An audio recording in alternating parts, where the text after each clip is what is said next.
Coming up on the Razzball Fantasy Football Podcast, today's show, we discuss the top 10 quarterbacks in ADP. We discuss if Trevor Lawrence and Justin Fields are ready to take the next step. Are Justin Herbert, for example, and Deshaun Watson going too high? On today's show, we're going to break down all that and more. But first, did you know that last season, 6 of the top 10 quarterbacks in ADP did not finish in the top 10 in points per game? That means there's plenty of busts, but there's plenty of really good picks. And that's why today's show is really important as we dive into the early ADP and the top 10 quarterbacks. Before we do, want to make sure you follow us across the board at Razzball Fantasy on YouTube, IG, and TikTok. And of course, make sure you jump over to Razzball.com to check out all the great articles you need to win your fantasy league. But today's show, top 10 quarterbacks in ADP, starting right now on the Razzball Fantasy YouTube channel.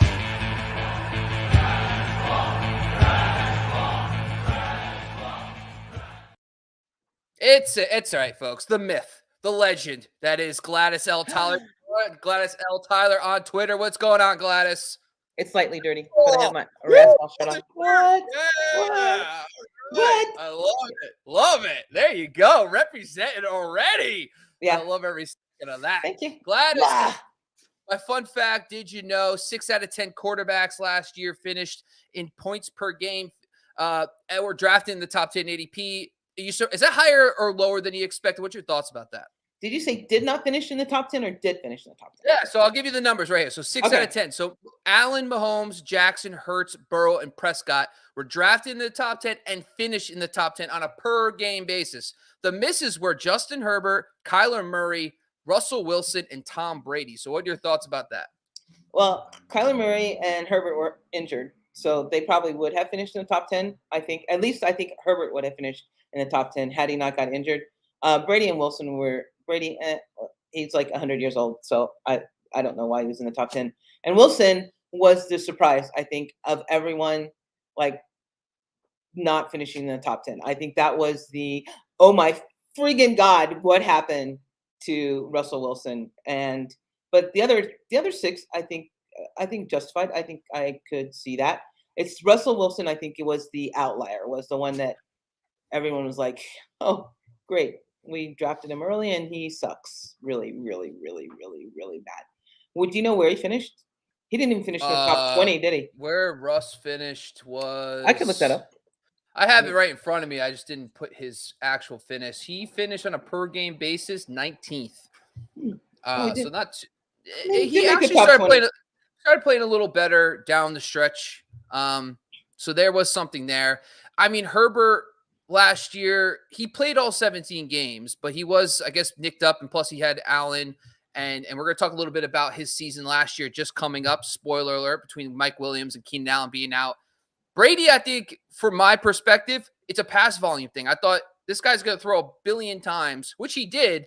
Problem was, it was not pretty behind that offensive line. So there's a lot of factors going into all this. Today, we're going to talk about the current 2023 top 10 quarterbacks in ADP. And let's just run down through the list before we dive into our buys, sells, and sleepers on this show, Gladys. So the top 10 currently going today, no surprise, at the top is Patrick Mahomes, Josh Allen at 2, Jalen Hurts, Joe Burrow, Lamar Jackson at 5, Justin Fields at 6, Justin Herbert at 7, Trevor Lawrence at 8, Deshaun Watson at 9. To round out the top 10, it's Dak Prescott. So of those 10 players, which one are you buying currently at their ADP, and who you think is going to have a breakout season in 2023?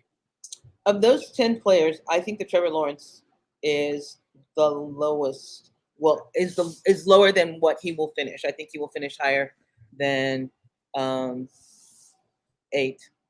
He made like leaps and bounds last year, jumps from his Urban Meyer fiasco. I mean, he had 5.2 yards per attempt with Urban Meyer. He jumped up to 7.3 last year.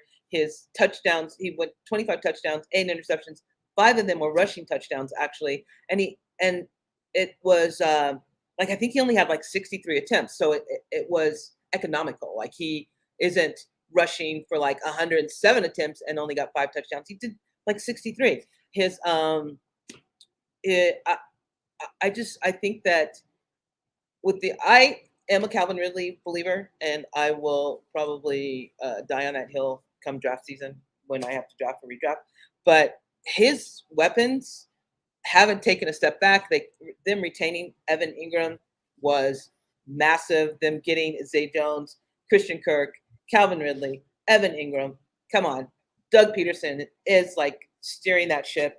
I see Trevor Lawrence finishing in the top 5 easily. Easily. I'm still recovering from the DeAndre Swift hill I died on last year. So when you said that, I got PTSD. Trevor Lawrence, you got to love him going into his, I think, an underrated aspect. One of the arguments I'm just about to make, you can make for Trevor Lawrence. I think a lot of people forget Calvin Ridley is like acquiring a Stephon Diggs level receiver. And now you're adding him to Christian Kirk, Evan Ingram, Zay Jones, and Travis Etienne. Hello. All right. My guy's no surprise. I am literally, this is the hill I'm going to die on. He might be my QB1. And overall, not just, just the buy. And I'm going to explain why. Okay. So season long last year, 2022, he was QB8. Okay. But you got to remember something about Justin Fields. It was a slow ramp up to his season. First off, he wasn't running nearly as much and as efficiently. They weren't designing runs for him early on in the season. And really, when you watched him, he just didn't look right. There was something off. And then right around the Dallas, New England time period, all of a sudden you started seeing better protection. You saw these bootleg actions. You saw designed runs. And then all of a sudden, he just completely erupts, okay?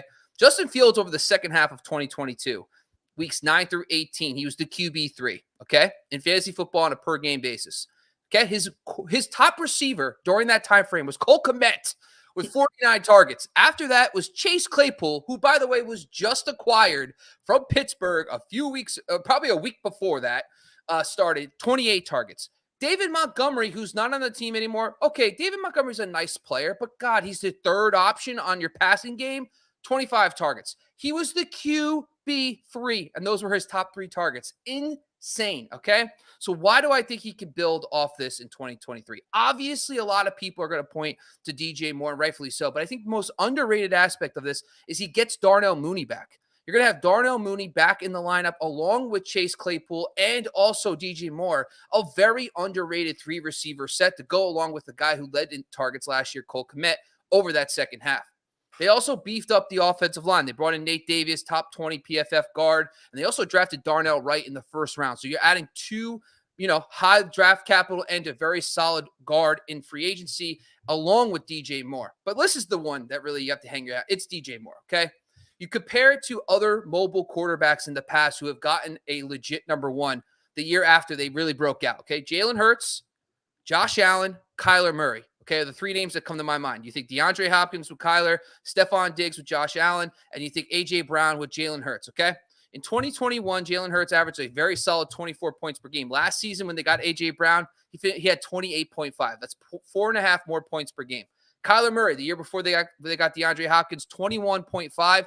The year when they got him in 2020, 28.2. That's nearly 7 more points per game when he got his dominant number 1. Josh Allen in 2019, 21.2 points per game. That went up by 8 points per game to 29.1 in 2020. Huge jumps. Last season, Justin Fields was already in the high 21 range in points per game. He's just where these guys were before they got their key number 1. I think he makes a huge jump. I can't. I'm starting to get upset because I just feel like I'm not going to have him at all. I just know what's going to happen. I'm never going to get him, and I'm already upset. So I'm all in on Justin Fields. I can't wait to draft him. All right, Gladys, let's talk about some of the potential sells of the top 10. Who do you got in mind for the top 10 sell? Deshaun Watson. Okay, so it's not necessarily that I don't think that Deshaun, I understand that he was really, really rusty last year. And so you really can't count on what he did last year as a baseline, so to speak, for Deshaun Watson. But you can count on where he landed in Cleveland as the baseline. And Cleveland last year was 25th in passing attempts. And it's not like that they were 25th in passing attempts because they no longer had Baker Mayfield or because they had oh my God, what's his name? Jacoby, where's the beef per set? Yes, exactly. Jacoby, that wasn't the reason. It's Cleveland's DNA is not a passing team. Deshaun Watson in weeks 13 had 22 passing attempts. Week 14 was his high, 42 passing attempts. Week 15, 28 passing attempts. Week 16, 31 passing attempts. Week 17, 18 passing attempts. Week 18, 29 passing attempts. Not only that, he's playing in a division that has the Steelers, Baltimore, and Cincinnati, all who relinquish less than 16 fantasy points a game to the quarterback position. It's just not a good feel for a top 10 quarterback to be on a team that doesn't have a high volume passing DNA, and B is playing in a division where they're going to meet twice, 3 teams, 2 times that aren't going to give you fantasy points. I just think Deshaun Watson is rated too high. I'm not calling him a bust. I just don't think he's going to be a top 10 quarterback in fantasy football this season or maybe even next season. You know what's funny? When we talked before the show, I actually said the same thing. I thought it was Watson too, and I think this is the obvious one because like you're taking a huge leap of faith that he returns to form from 2020. So I do agree with this one. The only reason why I hesitate is he had 175 rushing yards in just 6 games last year. And I feel like he's going to be someone that might use his legs more than the average quarterback, which is going to help you in fantasy, give you a nice baseline. But I do agree he's the right answer. But I wanted to be a little, just for the show and for the kids out there, wanted to just say, here's an extra player. It's Justin Herbert. And honestly, Herbert I'm going to preface this whole conversation with that he is one of the very few quarterbacks that can hit the ground running. We saw it his rookie season. He was fantastic his first year. The second season, Joe Lombardi comes in. He hits the ground running, dominates. And he's the type of quarterback where it seems like he's unfazed when he has to learn a new scheme. He actually hits the ground running. So I know that Kellen Moore's coming in and that, Kellen Moore should bring some more life to this offense, but there are some potential downsides with Justin Herbert. And I want to talk why. First off, last year, he was the QB 15 in points per game. So he was already outside the top 12. I know he got injuries to Keenan Allen and Mike Williams, but I looked at the 5 games where Keenan Allen and Mike Williams both played over 50% of the snaps. It was QB 16 in points per game. He wasn't even good with Allen and Mike Williams last year. Now, I do agree that the one thing that really scares me off, though, is he was second in the NFL in pass attempts, and he was 15th in points per game. That's a ridiculous amount of inefficiency. And the one thing I will say about Kellen Moore is, the Dak Prescott was, they threw a decent amount, but they were not pass happy like they were last year. So based on what you saw, what I saw from when I was looking at pass attempts versus what the Dallas Cowboys did with Kellen Moore versus what the last 3 seasons that Herbert has done, you're looking at probably almost 50 less attempts on the season. So he could see less volume this year. And if you add his career yards per attempt and touchdown rate to the updated, projected pass attempts, he finishes with about 22 fantasy points per game. That's like 8, 9, 10. So he's right on the cusp if he gets back to his career norms, and he also throws at this pass attempt. So I think there is a little bit of maybe he doesn't get there. I do think he does. I'm only doing this for sport at this point. I feel like Deshaun Watson was the right answer. But there's things that you got to like. They did add Quentin Johnston to add depth to the receiving core this year and beyond. They also get Rashawn Slater back, their stud left tackle, too. So I think that Herbert is going to bounce back. I do think that there is a little bit of risk because of that less pass volume, but I do think he returns top 10 value. All right, let's go to these sleepers. Now, this segment, we're going to talk a little bit about players currently going outside the top 10 at ADP that could be in the top 10 by the end of the season. Gladys, you have a very interesting one here. Why don't you tell the people who you think your sleeper is?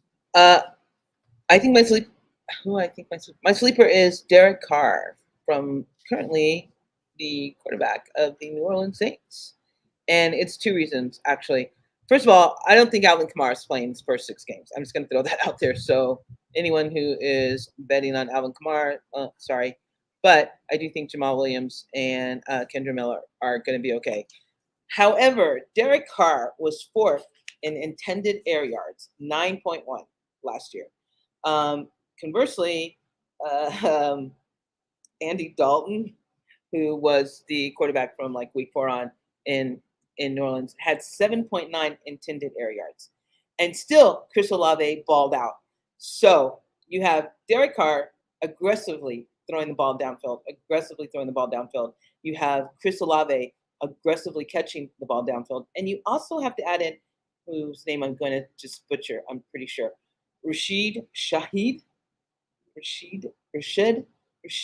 See, I don't know because you were good. I thought you did it right the first time and you just kept going. It's like, no, you did it right. Rashid Shaheed. Yeah, but it's an I. That's what throws me off. Granted, he only had like 38 targets last year, but his average depth of target was 11.6 yards and 17.4 yards per catch. He has two guys that he's all going to go downfield throwing the ball. And let's not forget that he's in a division that includes Atlanta, Carolina, and Tampa Bay. Tampa Bay probably the strongest against the quarterbacks, but Atlanta was 25th, Carolina was 22nd, and allowing, and that was with Dalton. So I think I'm not saying he's going to be top 5, but I think Carr is going to sneak his way into the top 10 at least like 10 games, if not for the whole season. Okay. Listen, if Mike Thomas returns to form, you have Olave and Thomas. I mean, Madon. No. Yeah. No, we're not. No. Mike Thomas hasn't played since 2020. I was trying to help you out. I was trying to say that Juwan Johnson. Go Juwan Johnson. All right. You know what? I'm done helping you. I'm done helping you. I'm over it. It's over. Juwan Johnson. Help me out with Juwan. All right. Yeah, it's all good. It's all good. All right. So my sleeper is Daniel Jones, and don't let the jerseys behind you fool you. I actually believe in this one. So Daniel Jones, it's going to be a common theme. If you watch my buy, it's similar theme to my sleeper, and it's because Daniel Jones, he runs the football at a very high clip. Last year, he's top 5 in every major rushing category amongst quarterbacks: rushing yards, rushing touchdowns, red zone carries inside the 5, you name it. The dude was inside the top 5, and I love that for fantasy football because it offers you a legit baseline. The other aspect of this, though, is look at his receiving core last year, okay? He finished the season as the QB 13 last year. He only threw 15 touchdown passes, okay? 11 end zone targets. He only attempted 11 passes that were in the end zone, okay? His average before Brian Daboll was 16.6. So he's going to see more positive regression back to the mean in the fact that he could throw the ball into the end zone. Main reason why is he's got Darren Waller now. Probably is going to help a lot. But last year, his number 1 receiver at the end of the season in targets was Saquon Barkley at 76. I don't care how good of a running back you are. If your top target is a running back, you're in a shit ton of trouble. Like, it's not good. You're not getting a lot of air yards in A-dot thrown to your running backs constantly. Darius Slayton, by the way, 71 targets was second. And Richie James, okay? The murderer's row. This is like the Babe Ruth Yankees over here of receiving cores in the NFL. Those were his top 3 targets. Like Richie James was a nice player, but really, Darius Slayton's a 5th round pick. Insane. And the guy finishes the QB 13, and that's the top guys he threw to last year. Why is this going to change? Well, Bob, what's going to change? Well, yes, here's what's going to change. First off, Darren Waller's in town. Paris Campbell is also now in town. They drafted Jalen Hyatt to help stretch the field. They also have Wan'Dale Robinson and Sterling Shepard returning from injury.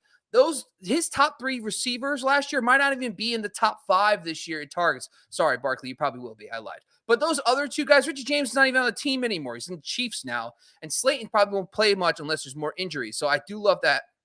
They also invested in drafted a center to go along with Neal and Andrew Thomas at left tackle. So they drafted a kid in the 2nd round to play center. So I like that. They got Mark Glasgow. They got a bunch of nice offensive linemen. And finally, it's Brian Daboll. So if you look at Josh Allen's first 2 full seasons as a starter under Daboll, it's 2019 and 2020. His first year, 2019, 21 points per game. Second season, 2020, they got Stephon Diggs, and he jumps to 29.1.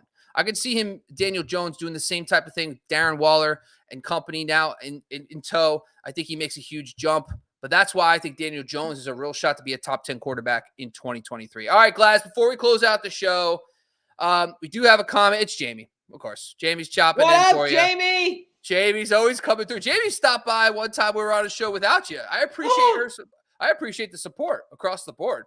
No, Gladys, don't you dare. She supports us all now, all right? Come on. You don't get to keep Jamie. We all get Jamie now, all right? Okay. But, yeah, always a pleasure to have her on, checking out the show. But do you Jamie's have any guy. Jamie's a sorry. Sorry, I thought it was a guy. I thought it was a girl for some reason. All right. Yeah. Sorry, he gets that a lot. I I just lost him. He hates me now. All right. So anyway, going back to this, any final thoughts about the top 10 quarterbacks? Any draft philosophies? Anything you want to share with the people about this segment before we close out the show? I would say redraft because I don't play anything else basically. But in redraft, single quarterbacks, don't blow your wad like in the first 3 rounds on quarterbacks because I think that you will regret it. That's my advice. Don't blow your wad. Right now, today, Patrick Mahomes, Josh Allen, and Jalen Hurts are all going within the first 3 rounds. Yeah, So you're saying you're fading all 3 of those guys until the 4th round? Yes, maybe later. Like I think that if I could get Trevor Lawrence in the 4th or 5th round, if I could get Justin Herbert in the 4th or 5th round, if I could get Lamar Jackson in the 4th or 5th round, I'm holding off for those guys. You could write down a 12-team league. You can get 5th round pick. You can get Trevor Lawrence, 4th round pick on Justin Fields. I'm pulling the Where's Lamar going? Lamar is going early 4th, 39th overall. Okay.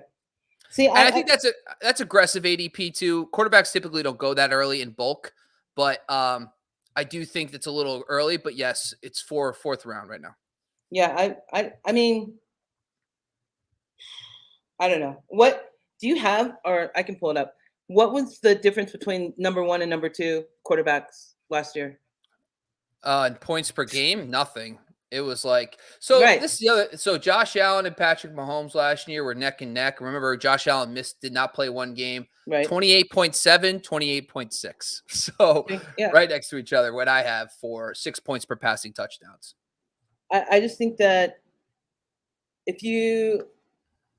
just think there are other positions that are going to be more consistent. Wide receiver, for instance, more consistent scoring. If you can get one of the top 4-3 running backs, I would do it. I'm not really all that in on Bijan as everyone else is, and last year I absolutely destroyed myself by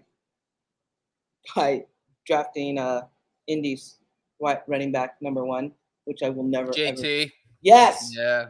I will never do again. But I just think quarterbacks you can wait on. I think that they have those ups and downs, especially when quarterback league. You get 2 good quarterbacks, you're good.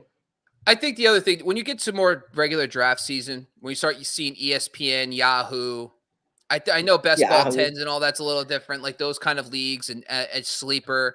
You're going to start seeing Mahomes and Allen in the 3rd round, maybe late 2nd at best, but I don't see them going much higher than that. We didn't even say Joe Burrow.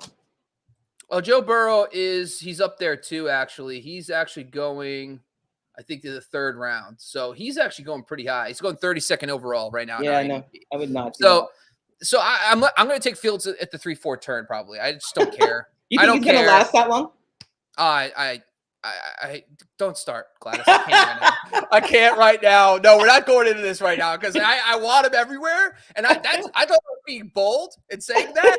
We're going to say, oh, that's early. And then you say instead, you think he's going to be around. That just gave me more anxiety that I have to take him sooner. So I don't like where this is going. We're ending the show on this. Before we close out the show, tell the people what you got upcoming in content, where they can find you at Razzball and everywhere else. So at Razzball, I am finishing out my defensive teams and defensive coordinators with the NFC, I believe, North, East, and South. So that will be coming out in the month of June. I have added into those articles for those of you who don't play IDP and aren't really high on defense, what the defenses did against quarterbacks, running backs, wide receivers last year and who they have acquired and lost, so you have an idea of what defenses you want to attack on the offensive side. And I have some other content coming out, but I don't know what it is right now. So look me up on Twitter because it's been a long day.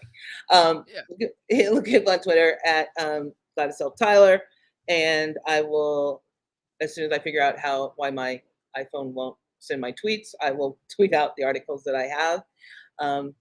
Thanks, Jamie.